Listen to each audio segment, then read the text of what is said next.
Saudara, kapal perang KRI Banjarmasin 592 berangkatkan sekitar 861 pemudik melalui Tanjung Priok, Jakarta Utara. Perjalanan menggunakan kapal perang TNI AL akan menempuh waktu hingga 2 hari dengan rute Semarang, Surabaya. TNI Angkatan Laut melepas mudik bersama menggunakan kapal perang KRI Banjarmasin 592 pagi tadi. Sekitar 861 pemudik berangkat menuju Semarang dan Surabaya dengan waktu tempuh hingga 2 hari. Tak hanya mengangkut pemudik, kapal perang TNI Laut juga turut mengangkut 200 lebih sepeda motor milik pemudik.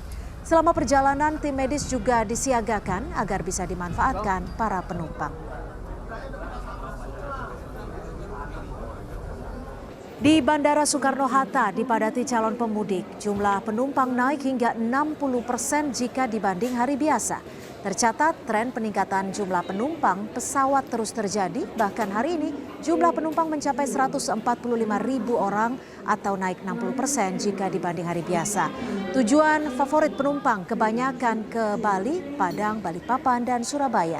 Pihak maskapai sudah mengajukan extra flight pada angkutan Lebaran 2023 dengan total mencapai 1.647 pesawat.